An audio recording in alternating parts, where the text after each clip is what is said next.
하나님은 사랑이십니다. 그 사랑 안에 내가 있습니다. 사랑받은 만큼 변화됩니다. 하나님은 말씀이십니다. 그 말씀 안에 능력이 있습니다. 말씀을 듣는 만큼 살아납니다. 내 마음을 주님께 엽니다. 아멘. 우리 지난주 먼저 복습하고 오늘 말씀 나누도록 하겠습니다. 지난주 요한복음에서 기록한 두 번째 표적 이야기였습니다. 왕의 신하의 아들이 죽게 되었어요. 그래서 첫 번째로 우리가 고민해 본 것은 어린아이가 죽음에 맞이했다라고 하는 그 모습을 통해서 우리 누구도 죽음 앞에 설 수밖에 없다라고 우리가 나누었습니다. 그래서 죽음을 어떻게 준비하고 있는가라는 질문을 여러분들에게 드렸어요. 그래서 셀 모임 안에서는 유서를 써보기도 하고 또한 내 죽음을 지금 나는 어떻게 준비하고 있는지 돌아보기도 합니다. 우리가 매일매일을 죽는 연습을 하는 거죠. 왜냐하면 우리는 이미 태어나면서부터 죽음을 향해 가는 사람들이기 때문에 그래요. 좀 많은 사람들이 태어나면서 살기 위해서 산다고 하지만 실질적으로는 우리는 죽음을 향해 달려가는 사람들이죠. 그러니까 죽음을 얼마나 잘 준비해야 되느냐. 이 호흡을 주신 하나님께 내 호흡을 어떻게 준비해서 다시 돌려드려야 될까. 그 호흡을 받으시는 분께 내가 네 호흡을 받으면서 네 생명을 받으면서 내가 너에게 준 이 생명을 어떻게 살았는지. 여러분, 생명은 시간과도 연결되어 있습니다. 그래서 인생은 시간과도 동일한 거죠. 그러니까 시간을 내가 어떻게 소유를 위해 달려갔는지 아니면 생명을 위해 살고 있는지, 내가 오늘 이 호흡이 죽음을 위해 살고 있는지 아니면 정말 생명을 위해 살고 있는지 확인해 보는 시간이었습니다. 이 어린아이의 죽음을 통해서 우리는 죽음을 다시 한번 생각해 보게 되었고요. 두 번째, 지난주 왕의 신하라고 하는 바실리코스라고 하는 단어를 통해서 큰 권력, 왕족, 귀족, 그러니까 아들을 살리기 위해서 노력을 안 해본 것이 없을 만큼 돈도 있고 권력도 있고 궁궐의 많은 의원들을 통해서 살려보려고 했지만 죽음의 문제를 해결할 수 있었다 없었다? 세상의 그 어떤 것도 죽음의 문제는 해결할 수 없습니다. 오직 죽음의 문제는 예수 그리스도 외에는 해결할 수 없다는 사실이었죠. 그래서 이 신하는 예수님 앞에 왔던 거죠. 이렇게 예수님만이 생명의 근원 되시고 영원을 주실 분이시다라고 하는 것이 두 번째 메시지였습니다. 양옆에 잠가주세요. 옆에 있는 사람들이 왔다 갔다 못하게 잠가주세요. 방해받지 않도록 말씀 시간에. 자, 세 번째는 왕의 신하가 믿음이 있어서 예수님을 찾아왔나요? 아니면 아들을 살리고자 하는 절박함으로 찾아왔나요? 믿음이 아니었어요. 왜냐하면 이분은 로마인이었거든요. 이방인이었습니다. 그렇기 때문에 이 사람에게는 하나님에 대한 인식조차도 없었어요. 예수라는 사람이 병을 고치고 기적을 일으키니까 어떻게 해서라도 내 자식을 살리고 싶어하는 그 마음으로 찾아왔던 거예요. 이건 믿음이 아니었습니다. 하지만 우리 주님은 그렇게 찾아온 이방인에게도 말씀을 통해 고쳐주심으로 말씀을 믿을 수 있도록 기회를 주셨다는 거예요. 그런데 그 신하에게 우리가 본받을 것이 무엇이냐? 단순하게 믿고 갔다는 겁니다. 우리 너무 생각이 많아요. 하나님 말씀하셨어도 내 생각, 내 경험, 나를 지배하고 있는 내 생각에 주는 것들에 내 마음이 빼앗기다 보니까 진리신 영원하신 그분이 말씀하셨음에도 불구하고 우리는 그 말씀보다 내 경험과 내 기대치가 훨씬 더 큰 거예요. 그런데 그 이방인은 너무나 단순하게 의심이 섞였어도 그 말씀대로 움직였다는 거예요. 그 움직여서 갔을 때 어제 그 말씀하신 그 시간에 내 아들이 살았다라고 하는 종의 이야기를 듣고 그제서야 이 말씀하신 그분이 메시아였구나. 그냥 기적만 일으키신 분이 아니구나 경험하게 되는 거예요. 여러분 꼭 말씀을 듣고 움직일 때는 반드시 경험시켜 주십니다. 이건 제가 지금까지 살고 있는 거고요. 저를 인도해 주신, 제가 학습된 노력으로 이 땅을 살아가는 분명한 데이터들이 있겠죠. 하지만 영적인 일은, 하나님께서 하시는 일들은 말씀에 순종했을 때 우리가 경험할 수 있어요. 꼭 기억하십시오. 말씀, 하나님의 일은 말씀에 따라 내가 움직여 봤을 때 하나님의 일을 경험할 수 있다. 영적인 일을 경험할 때 우리는 영적인 사람으로 바뀌기 시작하는 거예요. 믿음이 생기기 시작하는 거예요. 이방인이 어떤 사람으로 변했습니까? 모든 가족이 구원을 얻게 되었다. 모든 가족이 믿게 되었다. 하나님을 믿는 믿음으로 바뀌었습니다. 아셨죠? 우리 학습을 따라 믿는 것들도 믿는 거예요. 신뢰가 있는 겁니다. 하지만 하나님의 일을 우리가 경험하기 위해서는 무엇을 따라가야 된다고요? 하나님의 말씀을 따라가는 거예요. 단순히 움직여 볼 때 그 말씀은 반드시 우리에게 경험시켜 주십니다. 그리고 믿음 생기도록 하세요. 그래서 말씀과 믿음은 뗄래야 뗄 수가 없어요. 말씀 없이 움직이는 건 절대 믿음이 되지 않습니다. 나의 의가 될 뿐이에요. 말씀 없이 찬양하고 말씀 없이 설교하는 것, 제가 말씀을 준비한 사람이잖아요. 그런데 이 말씀이 나에게 다스림을 받지 않는, 내가 이 말씀에 순종하는 마음이 없고 이 말씀에 반응하지 않는다면 저는 이 앞에서 그냥 이론을 전하는 사람일 뿐인 거예요. 여러분 말씀에 움직여 보십시오. 반드시 하나님의 일을 경험합니다. 반드시. 이렇게 세 가지 지난주 두 번째 표적을 통해서 우리들에게 주신 메시지였습니다. 한 가지 더. 이 신하가 3일을 왔다 갔다 했어요. 죽음의 시간들을 지났어요. 그렇죠? 아들을 위해서 하루를 달려가서 예수님을 만났고, 예수님을 만난 하루가 있었고, 또 종들을 만나러 가는, 아들을 만나러 가는 그 하루, 3일간을 죽을 고비를 넘기고 3일 만에 아들이 살아난 생명을 얻게 되었죠. 바로 예수님이 십자가의 3일을 죽음을 통과하고 부활의 생명을 보이실 것을 두 번째 표적을 통해서 우리들에게 알려주시는 거예요. 이 표적들은 다 세메이온, 하나님의 일들을 표적하고 있는 거예요. 예수님이 이 땅에 오셔서 하셔야 될 일들, 죽어서 우리에게 주실 영원한 생명, 그것을 가르쳐 주는 것이 두 번째 표적이었습니다. 오늘 이제 세 번째 표적입니다. 요한복음 5장으로 이제 넘어갔어요. 오늘 15번째, 벌써 요한복음이 15번째 설교를 했네요. 이 세 번째 표적은 다음 주까지 연결해서 두 번에 걸쳐서 여러분들과 말씀을 나눌 거예요. 이 안에 담겨진 내용이 참 많습니다. 자, 오늘 세 번째 표적의 이야기는 베데스다 연못에서 38년 된 병자를 고치신 사건을 이야기하고 있어요. 제가 이 그림을 여러분들에게 보여드리는 것은 그 당시의 연못은 아닙니다만 누군가 그려놓은 것을 제가 여러분들에게 좀 기억하라고. 세 번째 표적은 뭐라고요? 베데스다 연못에 있었던 38년 된 병자를 고치신 사건입니다. 요한복음 5장 1절부터 9절까지 기록되어 있는데, 자, 그렇다면 그 개요를 한번 살펴보려면 1절 한번 읽어보겠습니다. 시작. 그 후에 유대인의 명절이 되어 예수께서 예루살렘에 올라가셨다라고 기록하고 있어요. 여기에 유대인의 명절이라면 원어에 보면 이 명절 앞에는 무조건 정관사가 붙어 있습니다. 하지만 우리 성경에는 정관사가 붙지 않고 어떤 명절인지를 밝히지 않고 있다는 거예요. 꼭 기억하세요. 그러니까 유대인들의 명절, 가장 중요한 명절은 여러분들이 잘 아는 대로 유월절, 무교절과 같은 유월절. 두 번째, 유월절로부터 50일이 지난 칠칠절, 오순절이라고도 하죠.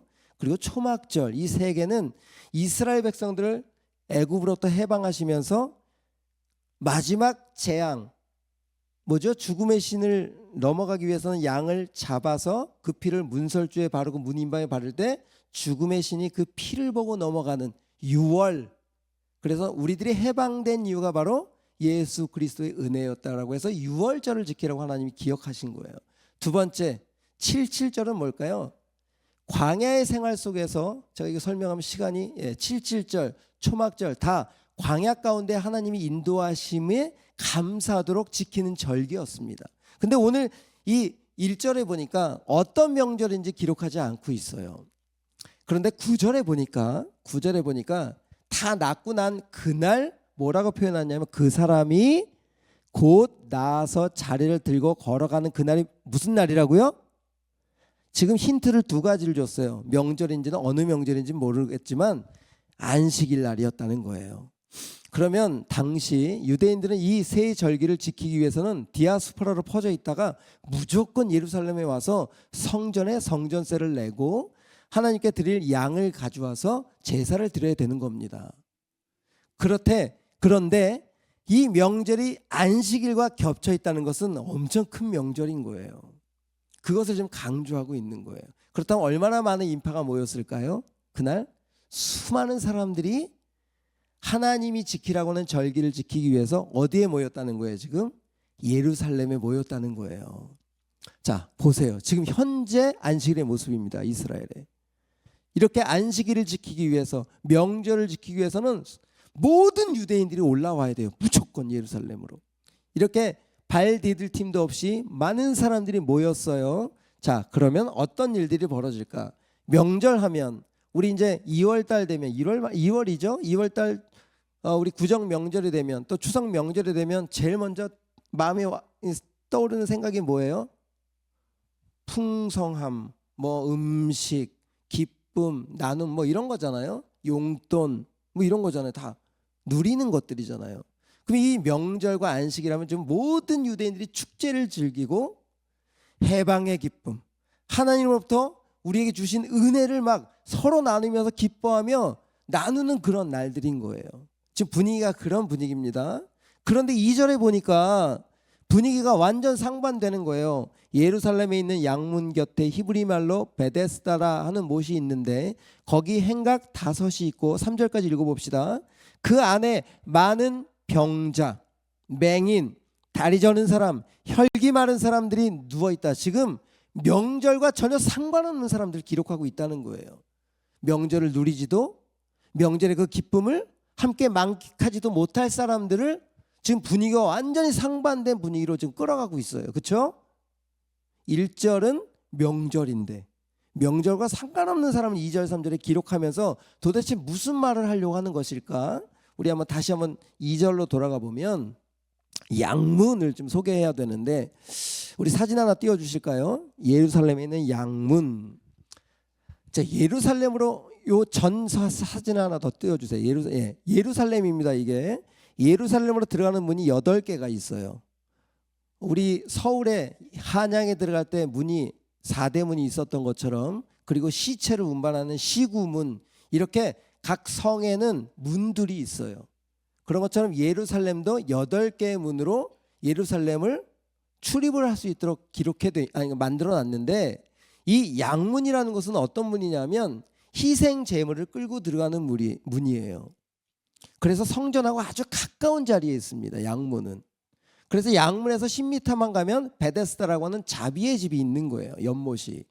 그렇게 이 양문은 다시 이제 다음 사진으로 보여주시면 여러분에게는 안 보이지만 사자가 4마리가 있어요. 위에 문 위쪽에. 그래서 사자문이라고도 하고, 또 이 문을 통과해서 스데반이 요 문을 나와서 돌에 맞아 죽었기 때문에 스데반 문이라고도 해요. 그리고 이 문은 양문입니다. 옛날에는 이 문을 통해서 뭐만 지나갔다고요? 희생 제물을 가지고 들어가던 그 문이었다는 거예요. 그러면 이스라엘 백성들 입장에서는 이 양문을 지나갈 때마다 무엇이 기억될까요? 희생과 은혜를 의미하는 문이기 때문에 이 문을 지나갈 때마다 내가 죽어야 되지만 우리 주님이 이 길을 통과해서 우리를 위해 죽으실 그것을 기대하는 거예요. 오늘 그 베데스다에 예수님 이 문을 통과해서 들어오시는 거예요. 수도 없이 우리가 가지고 갔던 양들이 아니라 진짜 희생제물이신 예수님이 그 문을 통과해서 오늘 들어오실 거예요. 베데스다로. 자, 그렇다면 이 양문은 그렇게 이스라엘 백성들에게는 중요한 문이기 때문에 로마군에 의해서 예루살렘 성벽들이 다 무너졌을 때 느헤미야 통해서 성벽을 다 재건했죠. 그때 가장 먼저 재건한 것이 바로 양문이었습니다. 그만큼 양문은 이스라엘 백성들에게는 아주 큰 의미가 있는 문이에요. 자, 그렇다면 오늘도 안식일이다 보니까 수많은 사람들이 그 양문을 통해서 희생 제물을 가지고 그곳을 지나갔을 거예요. 계속 지나갔을 거예요. 여러분도 오늘 그 마음을 가지고 예배당에 들어왔던 것처럼 수많은 사람들이 그 성전을 향해 들어가는 양문이었던 거죠. 베데스다라고 하는 이름의 뜻은 베스라고 하는 베트라고 하는 집이라는 뜻과 헤세드라고 하는 자비, 은혜, 또 하나님의 속성인 성실, 무궁하다, 능력 이런 뜻이 있어요. 헤세드 아주 중요한 단어입니다. 그러니까 베테스다라고 하니까 자비의 집, 은혜의 집, 성실한 집, 능력의 집 이런 뜻이 있는 거예요. 자, 베데스다가 무슨 뜻이라고요? 다음 주에 물어볼게요. 베데스다 은혜의 집, 자비의 집, 하나님의 속성이 담긴 거룩한 곳인 거예요. 그런데 지금 우리가 3절에 읽어보니까 그 안에 모두가 온통 축제 분위기인데 이곳만 지금 초상집인 거예요. 3절에 많은 병자가 행각 5이라는 것은 빈 공간을 얘기해요. 이 베데스다 연못을 중심으로 빈 방들이 5개가 있었다는 거. 거의 방마다 뭐가 채워져 있다는 거예요. 3절에 보니까 병자들이 가득 채워져 있다. 그런데 그 병자들 중에 유독 3 종류의 병을 설명하고 있어요. 첫 번째 맹인, 눈이 안 보여. 두 번째 다리를 저는 사람. 세 번째 혈기 마른 사람, 요즘 뭐 루게릭병이라고도 하고 여러 가지 병들이 있겠죠. 움직이지 못한. 그럼 이 3 병의 병명을 보면 이 사람들이 제대로 움직일 수 있는 사람들이 아니에요. 움직일 수 없는 사람들이에요. 다 알겠죠? 자, 4절 봅시다. 그 사람들이 왜 그렇게 바글바글 모여 있을까? 이런 이야기가 있기 때문에 모여 있다는 거예요. 4절, 이는 천사가 가끔 못에 내려와 물을 움직이게 하는데 움직인 후에 먼저 들어가는 자가 어떤 병에 걸렸든지 낫게 됨이라. 이 일이 제 생각에는 그 물이 동이는 것들은 신학자들이 그래요. 간헐천이었을 것이다. 간헐천 뭔지 알아요? 온도 차이가 있어서 갑자기 수증기처럼 물이 솟아오르는 거예요. 우리 사진 하나 보여드릴게요.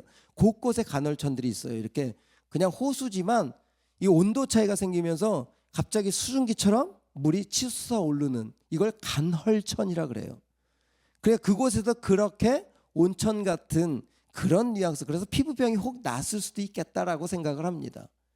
근데 이 일은 무슨 4절로 다시 돌아가면 이 4절은 소문이에요. 이 사람들은 그냥 사람들의 말만 믿고 그 안에 모여 있는 거예요. 진짜 치유는 누구를 통해서 나야 됩니까? 예수 그리스도를 통해서 나야 되는 거예요. 근데 이 사람들은 오직 어디만 바라봅니까? 그 자비의 집에서 연못만 바라보고 있는 거예요. 왜? 뭐가 동일 때까지? 물이 동일 때까지 지가 먼저 뛰어들어가려고 지금 서로가 경쟁하고 있는 거예요. 제가 들어가면 나는 죽어 오늘. 나는 또 1년을 기다려야 돼. 아니 언제 물이 동일지도 몰라요. 그것은 자비의 집이 아니라 이들에게는 무자비의 집인 거예요. 무한 경쟁의 집인 거예요. 이름과 다르게 그 공간 안에 지금 표현되고 있는 이 모습들은 이 시대의 교회의 자화상이라는 거예요. 우리 교회, 예수 그리스도를 주로 삼는 우리 이 교회 안에서 얼마나 많은 상처를 받습니까? 이 안에서 다른 사람과 비교하고, 이 안에서 다른 사람의 모습에 내 모습이 침체되기도 하고, 이 지금 베데스다라고 하는 은혜의 집은 바로 이 시대 교회를 얘기하고 있는 거예요. 교회 안의 경쟁과 교회 안에 내 자리를 차지하고 싶어하는 그 자리 앞에 서고 싶어하는 그 마음들, 사람들에게 좀 인정받고 싶어하는 그런 마음들. 저는 이 예수님이 3번째 일으키신 이 표적의 첫 번째는 대상이 누구라고요? 교회 안에 있는 사람이라는 거예요. 교회 안에 있는 사람, 은혜를 누렸던 사람, 교회 안에서 뭔가 하고 있는 사람. 여러분, 앞을 못 보는데 어떻게 먼저 들어가고, 다리를 절면서 어떻게 남들보다 빨리 갈 수 있고, 손발이 마비되어 있는 상태에서 연못에 들어갈 수 있을까요? 이들 제치고 들어갈 수 있는 사람은 어쩌면 베데스다 연못이 필요 없는 사람들일 수도 있어요. 그렇죠? 괜찮은 사람들, 여기 한 사람이 소개되는 거예요. 우리 5절 6절 읽겠습니다. 거기에 시작. 거기 38해 된 병자가 있더라. 일단 여기까지만 잠깐 좀 띄워주세요. 38년, 여기 38년 산 사람 있죠? 손들라는 건 아닙니다. 38년 동안을 어디에 있었다는 거예요? 거기에. 여러분 이 사람 좀 고민해 보셨어요? 38년 동안 이곳에서 병 낫기를 계속 기도만 하고 있다. 강당만 계속 바라보고 있다. 강단만. 계속 사람만 바라보고 있는 거야. 나를 도와줄 사람이 없어. 여러분 이 교회 안에 이 38년 된 병자가 있어요. 사람을 의지하고 사람을 통해 뭔가 은혜를 받기를 원하고 정작 그곳에 오신 예수님에게는 시선을 주지 않고. 여러분 교회에 그런 사람들이 모이는 사람들이 있습니다. 사람을 이용하기 위해서, 내 욕구를 충족하기 위해서. 죄송합니다. 이렇게까지 얘기해서 서울의 큰 대형 교회는 정말 자매를 사귀기 위해서 들어오는 형제들도 있다고까지 들었어요. 교회가 무슨 자기들의 욕심을 채우는 곳인 마냥 지금 이곳이 그런 거예요. 38년 동안 자비의 집, 은혜의 집 안에 있지만 여전히 하나님은 만나지 못하고 자기 중심적으로만 살고 있는 사람. 이게 우리 성도들 중에 있다는 거잖아요. 그 사람을 우리 주님이 지금 주목하고 계시다는 거예요. 우리 6절 여러분 잘 읽어보십시오. 38년 된 병자가 있더라. 제가 아까 리더 모임한테 이런 얘기를 했어요. 제가 돌아온 시간이 38살이었거든요. 목사 아들인데도 불구하고 그렇게 복음을 전하시는 복음 메신저의 아들임에도 불구하고 38년 동안 교회에서 아버지가 멱살 잡히는 것을 보면서 교회는 사랑이 없다. 교회는 이기적인 집단이다. 제 그냥 가치관이 완전히 다 무너져 버렸어요. 그래서 교회를 떠나버렸거든요. 교회에서 그렇게 기득권 가지고 싸우고 패가 갈리고 이 얘기를 하고 있는 거예요 지금. 6절 예수께서 그 누운 것을 보시고, 여기에 지금 서 있어요 누워 있어요? 이 38년 된 병자가 서 있는 것도 아니고 누워 있어요. 어떤 병명인지도 얘기하지 않지만 누웠다라고 하는 단어가 아주 깊은 의미를 주고 있는 겁니다. 좌절하고 있다. 절망 가운데 있다. 더 이상 희망이 없는 그런 의미인 거예요. 38년 동안 이제는 더 이상 소망조차. 왜요? 그 다음에 이르시되 내가 낫고자 하느냐라고 우리 주님이 질문을 하는데, 네 주님 정말 낫고자 했다면 제가 너무 낫고 싶어서 주님을 기다렸어요 라고 대답을 해야 되는데, 그 다음 절을 보면 그런 대답이 없어요. 다음 절 읽어볼까요? 우리 쉬운 성경으로 아주 쉽게 시작. 병든 사람이 대답했습니다. 선생님, 물이 움직이기 시작할 때 여전히 어디를 바라보고 있어요? 소문을 바라보고 있고 사람 바라보고 있는 거예요. 제가 연못 안으로 들어갈 수 있게 도와주는 사람이 없습니다. 그런데 그 두 번째, 다음에도 더 중요한 말이 있어요. 제가 물속으로 들어가 시도를 했다는 거예요, 안 했다는 거예요? 했다는 거예요. 노력을 했지만 나에게 얻어지는 게 있다 없다? 없다는 거예요. 이거 요 본문 때문에 유대인의 모습인 거예요. 율법을 열심히 지켜 모세로부터 주어진 그 율법을 지키면 구원이라고 생각하고, 나는 하나님의 백성으로서 율법만 지키면 구원 얻었다고 얘기했지만 그들에겐 참 평안이 없는 거예요. 이 이야기는 지금 유대인들의 실상을 폭로하고 있는 거예요. 여러분 우리 교회 안에도 마찬가지입니다. 아주 중요한 얘기인 거예요. 교회를 오래 다니지만 평안은 없어. 여전히 사람 의지해야 되고 사람 바라보고 사람과 관계 중심이고 예배보다는 노는 게 먼저고. 우리 교회는요 친구 관계를 맺으려고 오는 곳이 아닙니다. 주님 만나러 오는 거죠. 그렇죠? 하나님과 관계를 하는 곳이 이곳이지, 옆에 사람과 사귀기 위해서는 클럽을 가야지. 훨씬 더 쉬운 곳이 더 많은데 왜 굳이 여기까지 와서 그렇게, 왜 거기서는 자기가 안 되나? 여기는 그냥 너무 착해서 자매들이 그냥 다 받아주니까? 오해하지 마세요. 교회라는 공동체가 그래요, 여러분. 저 사람 상처받을까 봐 그걸 이용하는 거예요. 그래서 저는 틀린 얘기도 막 하잖아요. 마음 아파도 틀렸으면 틀린 거죠. 여러분, 좋은 말만 들으러 오지 마세요. 성경의 자문에 보면 훈계를 싫어하는 자는이라는 단어가 엄청 나와요. 훈계를 좋아하는 자가 지혜로운 사람이다. 잘못했다는 것을 들었을 때 자존심 상하지만 그 잘못을 깨닫고 내가 낫고자 하느냐, 병이 오래된 줄 아시고 이미 이 병자의 상태를 다 알고 계셔. 우리 주님은 우리의 상태를 다 알고 있어요. 제가 여기다 이렇게 썼습니다. 38년 된 병자 해놓고 점점 해놓고 어떤 상태일까, 제가 이렇게 써놨어요. 그리고 뒤에다 사용을 안 했어. 그랬더니 송영훈이라고 써지더라고. 여러분, 우리가 하나님의 테두리 안에 있지만 내가 진짜 평안을 얻지 못했던 38년 동안 목사의 아들로서 앞에서 찬양 인도도 하고 찬양팀을 운영하게 해보기도 하고 안 해본 게 뭐가 있겠어요, 제가 교회에서. 근데 진정한 평안은 한 번도 없었습니다. 저의 지극히 개인적인 간증입니다. 여러분들이 그렇다는 거 아니에요. 제 얘기를 하는 거예요. 송영훈이라고 그래서 썼다니까요. 38년 된 병자. 제가 38년 동안 그렇게 살았거든요.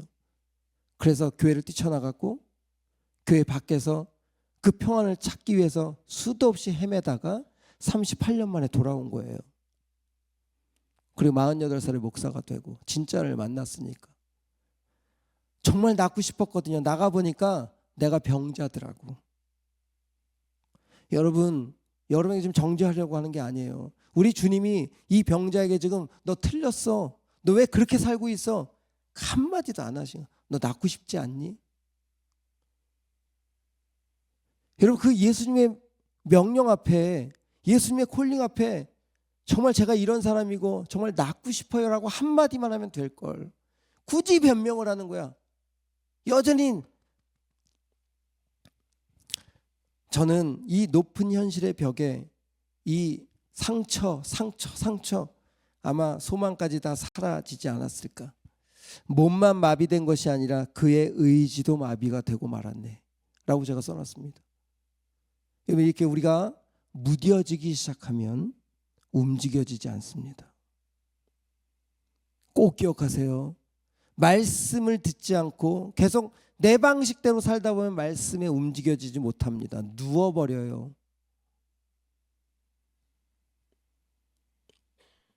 오늘 예수님의 말씀에 낫고자 하느냐, 이거 지금 주목하고 계신 거고요. 치료해 주고 싶어서 오신 거예요. 그리고 38년 된 병자는 다음 주에 이야기하겠지만 낫습니다. 해방됩니다. 누움에서 일어나요. 내 자리를 들고 일어나라. 벌떡 일어납니다. 주저앉아 있던 절망의 우울의 그 자리에서 벌떡 일어나요. 그게 바로 세 번째 표적이 우리에게 주는 메시지인 거예요. 여러분 스스로는 일어날 수 없죠. 그래서 오늘 주님이 여러분들에게 말씀하시는 거예요. 일어나라. 내 손 잡아줄게. 찬양팀 준비할까요? 우리 주님의 질문 앞에 오늘 조금 제가 도전을 많이 드렸죠. 이 표적 이야기는 다음 주에 연결됩니다. 다음 주에 결론을 낼 거예요.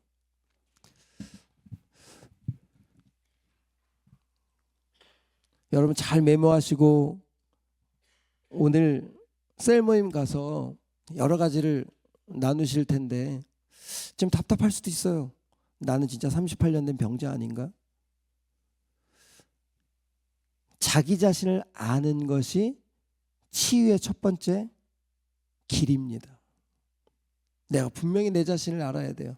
여전히 다른 것에 시선을 빼앗기고 있다면 하나님 제 시선을 주님 앞에 꽂히게 해주옵소서. 그 말씀에 제가 반응하게 해주옵소서. 우리 주만 의지해란 찬양 해볼까요?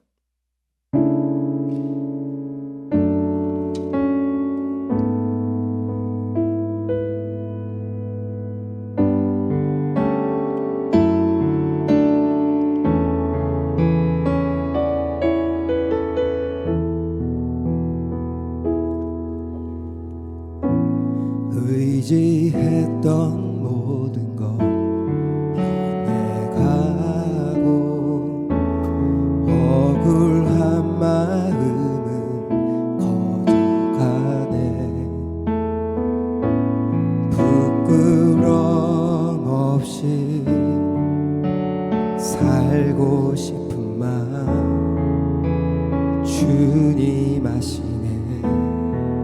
우리 다시 한번 처음부터 의지했던 모든 것 변해가고 억울한 마음은 커져가네. 부끄럼 없이 살고 싶은 마음 주님 아시네. 모든 일을 선으로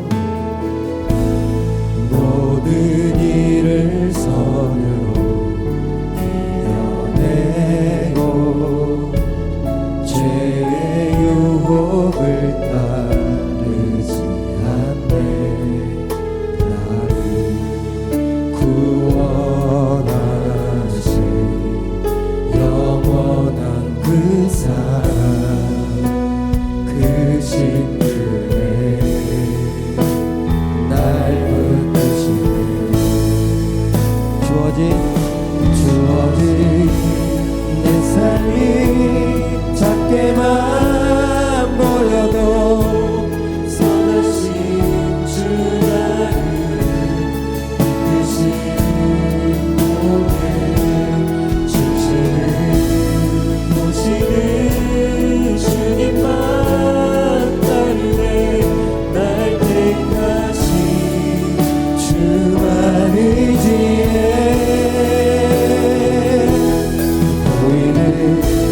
상황에 무너질지라도 예수 능력이 나를 붙드네. 보이지 않아도 주님만 따르네. 내 평생 주님을 노래하리. 다시 한번 처음부터 고백합니다. 의지했던 모든 것 변해가고 억울한 마음은 커져가네. 부끄럼 없이 살고 싶은 마음 주님 아시네. 모든 일을 선으로 이겨내고 죄의 유혹을 따르지 않네. 나를 구원하신 영원한 그 사랑 그 신들 날 붙드시네.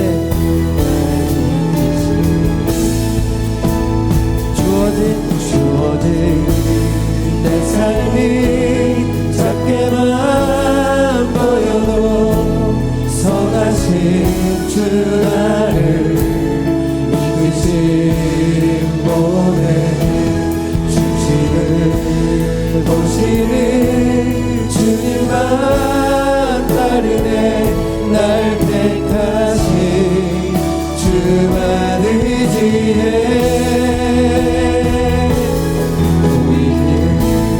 상황에 무너질지라도 예수 능력이 나를 붙드네. 보이지 않아도 주님만 따르네. 내 평생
여러 가지 우리 38년 된 병자들처럼 우리 안에 억울한 마음도 있고 답답한 마음도 있죠. 오늘 말씀이 좀 그렇습니다. 하지만 답답하고 억울하다면 말씀 잘 들은 거예요. 이제 주님 앞에 우리의 모습 있는 모습 그대로 보이면 되거든요. 우리 주님 다 알고 계세요. 여러분 다 알고 있어요. 하지만 기다리고 계시는 거예요. 낫고자 하느냐? 하나님 낫고 싶어요. 낫고 싶어요. 주님 끊고 싶어요. 그만하고 싶어요. 38년 동안 그만 누워있고 싶어요. 이제 일어나고 싶어요. 여러분 정말 간절히 한번 기도해 봤으면 좋겠어요. 기도합시다.